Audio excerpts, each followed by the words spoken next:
बहुत तरह के सवाल मुझे लगता है कई लोगों के जहन में इस वक्त चल भी रहे होंगे कि अगर कोई न्यू इन्वेस्टर है सर, तो उसको कितने टाइम के बाद फिर स्टेप अप करना चाहिए? मैं तो कहता हूँ कि जब आप फॉर्म फिल कर रहे हैं, इन्वेस्टमेंट की जर्नी स्टार्ट कर रहे हैं, तो पहले दिन ही आपको वो जो टिक है वो उसको कर देना चाहिए, इनरोल कर देना चाहिए कि आप स्टेप अप के लिए रेडी हैं और हर साल आपका 10% के हिसाब से पैसा इन्वेस्ट हो रहा है, तो पहले दिन ही कर देना चाहिए।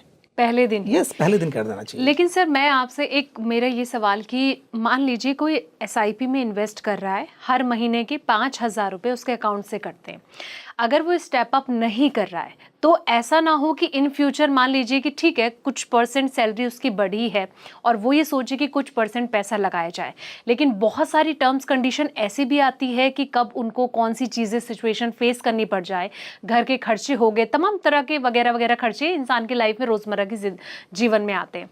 ऐसा ना हो कि फिर उनको लेने के देने पड़ जाएं कि इन फ्यूचर उनको प्रॉब्लम फेस करनी पड़े। म्यूचुअल फंड और सिप का यही ब्यूटी है कि आप कभी भी अपने इन्वेस्टमेंट जर्नी को पॉज कर सकते हैं, रोक सकते हैं और डिसकंटिन्यू कर सकते हैं, राइट। जो भी आपने इन्वेस्ट किया है, जो मार्केट वैल्यू है वो आपको मिल जाएगा। दूसरे प्रोडक्ट में अगर आप लाइफ इंश्योरेंस प्रोडक्ट की बात करते हैं, अगर बीच में आप उसको स्टॉप करते हो आपको नुकसान होता है, but SIP and step up में कोई नुकसान नहीं है। जहाँ पे आपने उसको पॉज कर दिया, जो पहले की फंड वैल्यू है वहाँ पे वो रुक जाता है, राइट, और मार्केट के हिसाब से चलता रहता है, तो कोई प्रॉब्लम नहीं है। अगर आपको लगता है कि आज आपने स्टार्ट कर दिया, 2 साल 3 साल 4 साल के बाद ऐसा फेज आएगा, हो सकता है कि इनकम थोड़ी कम हो गई है, तो आप वहाँ पे पॉज कर दीजिए स्टेप अप को, कोई प्रॉब्लम नहीं है, उससे कोई नुकसान नहीं है। जो पैसा आपने इन्वेस्ट किया है वो उसका तो यूनिट आपके पास में आ ही चुका है ना। तो ये फायदा मतलब इन्वेस्टर को मिल सकता yes, है अगर वो यही ब्यूटी है म्यूचुअल फंड्स एंड सिप की। सिप के। ठीक है, मेरा अगला सवाल सर ये है कि जिस तरीके से स्टेप अप की हम बात भी कर रहे हैं, तो क्या इसे स्मार्ट फॉर्म समझा जा सकता है एसआईपी का? क्योंकि देखिए मार्केट में भी बहुत तरह से स्टेप अप को लेकर बातचीत होती रहती है कि आखिर ये नया फॉर्म क्या आ चुका है। ये स्मार्ट फॉर्म ही है, सिप का स्मार्ट वर्जन ही स्टेप अप सिप है। अगर आप नॉर्मल सिप करते हैं तो आप वैल्यू क्रिएट कर सकते हैं, लेकिन इन्फ्लेशन को बीट करना, इतनी महंगाई है, आपको करना पड़ेगा, नहीं तो वो कॉर्पस बन नहीं पाएगा। आज आपको लगता है कि 1 करोड़ रुपये बहुत बड़ी चीज़ है कि आपको 15 साल के बाद 20 साल के बाद 1 करोड़ रुपये मिल गया, लेकिन जब आप 15 साल बाद जाएंगे ना तो उस 1 करोड़ की वैल्यू आज के हिसाब से 30-35 लाख रुपये है। तो शायद आप इन्फ्लेशन को बीट नहीं कर पाएंगे। अगर आपने स्टेप अप वहीं पे किया है तो जो आज आप सोच रहे थे कि मुझे 1 करोड़ रुपये चाहिए, तो आज से 20 साल के बाद भी उसकी वैल्यू 1 करोड़ रुपये ही होगी। क्यों होगी? क्योंकि उसका कॉर्पस 2 करोड़ 78 लाख रुपये हो चुका है। सर अक्सर ये होता है ना, कई लोगों के मन में ये होता है कि मान लीजिए उनके पास जब पैसे आते हैं तो वो ये सोचते हैं कि ठीक है मैं ज़्यादा से ज़्यादा इन्वेस्टमेंट कर लूँ, लेकिन फिर आगे चल के उनको थोड़ी प्रॉब्लम फेस करनी पड़ती है। तो आपके हिसाब से मैं ये जानना चाहूँगी कि क्या इसमें थोड़ी सी सूझबूझ ज़रूरी होती है कि जैसे कि बड़ा परसेंट ना लगा के थोड़ा इतना लगाओ कि आपको आने वाले टाइम में जो आपके पैसे हर महीने अकाउंट से कटेंगे उनमें प्रॉब्लम फेस ना करनी पड़े? जैसा मैंने बताया आपको ना कि जितना भी पैसा आप डाल दीजिए म्यूचुअल फंड्स में, कभी कोई प्रॉब्लम नहीं है। क्यों प्रॉब्लम नहीं है? क्योंकि फ्यूचर में आप दें या ना दें उसका कोई इम्पैक्ट आपके प्रेजेंट इन्वेस्टमेंट पे नहीं पड़ता, राइट। इसमें यह कि आप एक पैसा आपने इन्वेस्ट कर दिया, वो फंड क्रिएट हो रहा है, वो फंड अपने हिसाब से जो पोर्टफोलियो उसकी वैल्यू बढ़ रही है ना। फ्यूचर में आप देंगे तो उसमें वो पैसा जाएगा, अगर आप नहीं देंगे तो ये तो फंड आपका है ही ना, ये तो फंड आपका परफॉर्म कर ही रहा है। तो सर मैं जिस तरीके से डाइवर्सिफिकेशन की भी हम बात करते हैं और कहीं ना कहीं कंपाउंडिंग का इसमें जो जादू की भी बात करते हैं, तो ये इसको किस तरीके से दर्शाता है सर? 2 चीज़ अभी हमने बात की कि डाइवर्सिफिकेशन क्या होता है। आप 5 फंड से ज़्यादा फंड मत चूज़ कीजिए अपने पोर्टफोलियो के लिए। अगर आप ज़्यादा चूज़ करेंगे तो आपको ट्रैक करना डिफ़िकल्ट हो जाएगा। इसीलिए कोशिश कीजिए कि 5 फंड ही आपके पोर्टफोलियो में हो, जहाँ पे लार्ज कैप भी हो, मिड कैप भी हो, फ्लैक्सी कैप भी हो और मल्टी कैप भी हो, राइट। तो ये 5 फंड से ज़्यादा मत चूज़ कीजिए।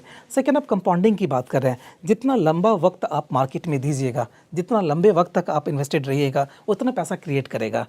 आप देखिए कि 15 साल में अगर आपका पैसा आज आपने स्टार्ट किया 10,000 रुपये इन्वेस्ट करना, है ना, 20 साल तक आपने इन्वेस्ट किया, 15% का रिटर्न आता है तो बन जाता है 1.5 करोड़ रुपये।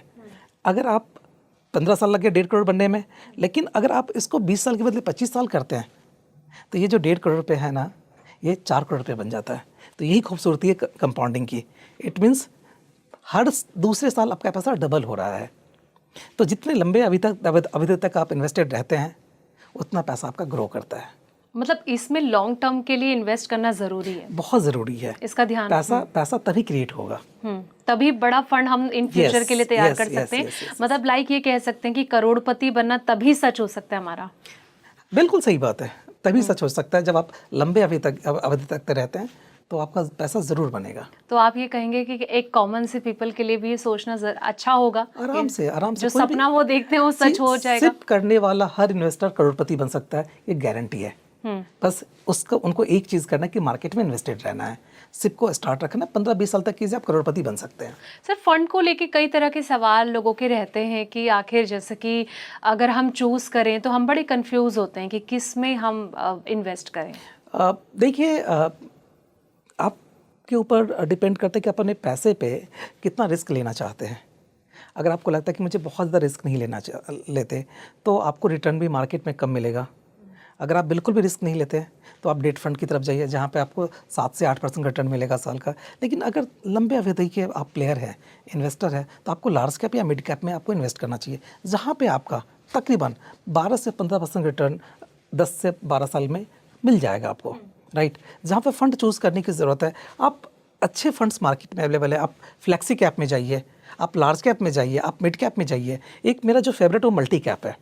मल्टी कैप में क्या होता है कि जो मल्टी कैप के जो फंड मैनेजर है आपके फ़ंड को बहुत ही सिस्टमेटिक परफॉर्म करवाते हैं। वो क्यों करवाते हैं? क्योंकि जब भी आप मल्टी कैप फंड में इन्वेस्ट करते हैं ना, तो 25% जो है वो लार्ज कैप में चला जाता है, 25% वो मिड कैप में चला जाता है, 25% वो स्मॉल कैप में चला जाता है। यानी मार्केट के हर लेवल का बेनिफिट मिल गया। एंड जो 25% पैसा बचा हुआ है वो अपॉर्चुनिटीज़ फंड में जो फंड मैनेजर है अपने हिसाब से इन्वेस्ट करते हैं। अच्छा, तो उसमें ये होता है कि आपका फ़ायदा काफ़ी है। मतलब फायदे ही फायदे इसमें मिल सकते हैं, जिस तरीके से आपने yes, बताया कि अलग अलग फंड में अगर पैसा लगाएं तो Yes. ठीक है। मुझे लगता है कि जो क्वेश्चन लगातार मैंने देखा था पिछले पॉडकास्ट में ना, कई तरह के सवाल लोग यही पूछ रहे थे कि सर मैं किस में पैसे लगाऊं। तो मुझे लगता है उन दर्शकों को ये सवाल का जवाब मिल गया होगा। चलिए आते हैं अब स्टेप अप पे ही आते हैं सर। जैसे कि हम इसकी खूबसूरती को लेकर बात कर रहे हैं कि देखिए इसके तो बहुत तरह के फ़ायदे ही फ़ायदे हैं और कॉपर्स तैयार करना एक अच्छा वो भी बहुत ईजी हो जाएगा। लेकिन सर कुछ डिसएडवांटेज भी क्या इसके होते हैं कि अगर कोई ये सोच रहा है कि स्टेप अप करना है लेकिन कुछ रूल्स रेगुलेशन होते हैं जो उसको ध्यान में रखना चाहिए इन्वेस्टर को? ऐसा कुछ भी रूल्स एंड रेगुलेशंस नहीं है। डिसएडवांटेज क्या हो सकता है कि आपको लगता है मेरे पॉकेट से ज़्यादा पैसा जा रहा है, लेकिन वो पैसा एक्सपेंस नहीं हो रहा, वो पैसा इन्वेस्ट हो रहा है। एक्सपेंस और इन्वेस्टमेंट में फ़र्क है। एक्सपेंस में एक बार आपके पॉकेट से निकल गया तो वापस नहीं आ सकता। इन्वेस्टमेंट में क्या है, आपका पैसा बढ़ के वापस आएगा इन्वेस्टमेंट में। तो डिसएडवांटेज कह लीजिए इसको कि आप जब आपके पॉकेट से जब जा रहा है पैसा ना, तो आपको थोड़ा सा तो चुभेगा, लेकिन आपके फ्यूचर के लिए एक सोशल सिक्योरिटी बना रहा है। सर अगर कोई 5% का सोच रहा है इसमें लगाने का, तो क्या उसके लिए थोड़ा इजी रहेगा या फिर आपका ये सुझाव होगा कि थोड़ा 5% से ज़्यादा 5%, 10%, 15%, पर्सन टू पर्सन वो वैरी करता है। मुझे ऐसा लगता है कि मैक्सिमम जितना हो सके 10% हो सके, 15% हो सके, 20% हो सके, जितना हो सके आपको स्टेप अप करना चाहिए, जो आप आराम से इजी वे में कर सकते हैं। इसका कोई ऐसा रूल नहीं है, बट नॉर्मली ऐसा माना गया कि 8 से 10% आपकी सैलरी इंक्रीज होती है हर साल, है ना। तो इसीलिए कहते हैं कि आप 8 से 10% स्टेप अप कीजिए, ताकि आप, और इन्फ्लेशन भी यही है, इन्फ्लेशन कितना है 8% के आसपास है, यानी इन्फ्लेशन के बराबर तो आप अपने पैसे को बढ़ा के इन्वेस्ट कीजिए, तभी तो कॉर्पस बड़ा बन पाएगा और इन्फ्लेशन को बीट कर पाएगा। प्रहलाद जी, बढ़ती महंगाई, बढ़ते खर्चे, इन खर्चों के बीच में स्टेप अप करना कितना आसान है और कितना टफ है? सही, थोड़ा स्मार्ट बजट बनाइए। जो सालाना इंक्रीमेंट हो रहा है, बोनस मिल रहा है, जो आपके थोड़े फालतू के खर्चे हैं उसको कट कीजिए, और जो पैसा बचता है उसको आप स्मार्ट सिप में लगाइए, यानी स्टेप अप कीजिए।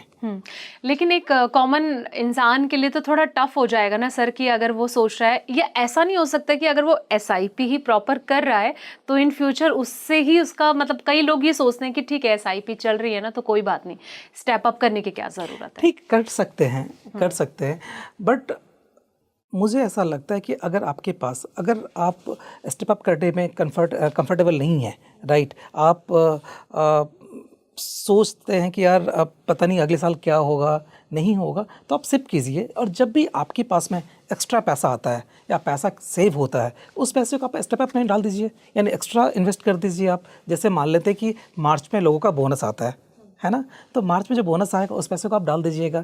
आप कमिटमेंट मत कीजिए कि आपको हर महीने एक्स्ट्रा पे करना है, बट जब भी आपके पास में इसमें पैसा आता है या जिस महीने आपको लगता है कि एक एक्स अमाउंट का बजट था, उसमें कुछ पैसे बच गए, उस पैसे को आप इन्वेस्ट कर दीजिए। तो यही आपका स्टेप अप इन्वेस्ट हो गया कि जब भी आपके पास पैसे बचते हैं या कहीं से आते हैं, या वो बोनस के रूप में आते हैं, इंक्रीमेंट के रूप में आते हैं, उस पैसे को आप इन्वेस्ट कर दीजिए।